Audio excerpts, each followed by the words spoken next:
So, drag, which is a loaded term, and I know Yeah. sometimes people call you a drag queen, and I don't know how you take that. There's also,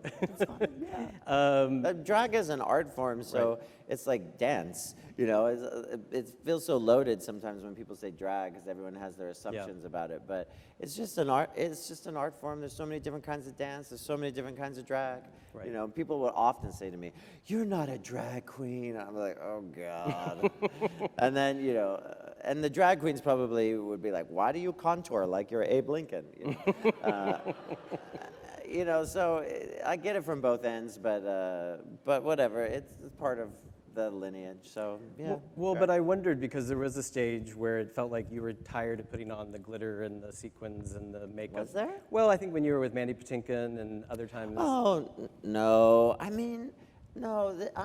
I'm in it. Yeah. I'm in it till I die. There's no. That's what it is. That doesn't mean I'm not gonna do a show where I don't do that. Right. Because the reason I became a theater artist is so that I could express the full range of myself. Like I want to do a production of Carousel and play Bill, but no one would let me do it because in their mind it'd have to be like, oh, a gender production where we're deconstructing the gender norms. If you were going to cast you as Bill, I'd be like, no, I just kind of want to play Bill. But, But back to what I was going to ask about drag is, for many years has been a form of resistance, and it always feels like you're using it in this way to continue resisting some sort of commodification or something. But it has recently in popular culture also become highly commodified with RuPaul's Drag Race and things like that.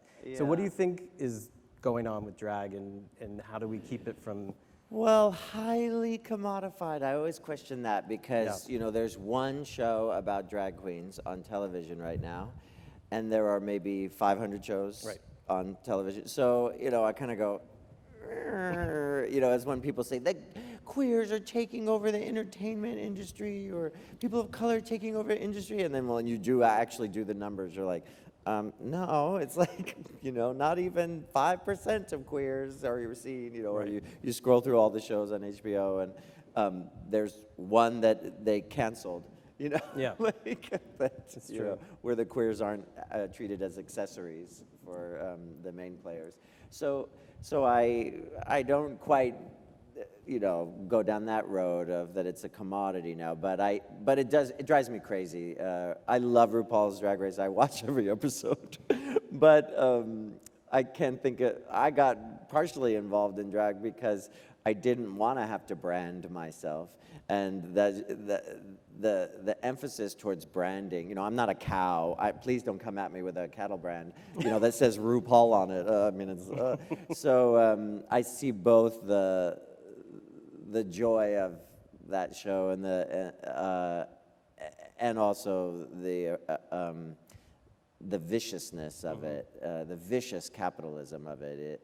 If capitalism as liberation is not something that I totally understand, because even like Hamilton to me is like, yay, people of color can win at capitalism too. Like I know it's more complicated than that, but that's what, it's a little bit, I'm married, so I'll critique myself in this, but it's like when the queers were trying to get gay marriage, it's like, yay, I want them to get gay marriage, but yay, queer people can participate in this horrible institution as well. Right. Like, No, exactly. So it's always more complicated than just to talk about it in blanket statements, and maybe that's why it drives me crazy, because when the president can be a salesman, we have to protest the tools of reduction, and so anytime I see something in the culture that's not trying to expand but reduce, I feel a little weary of it.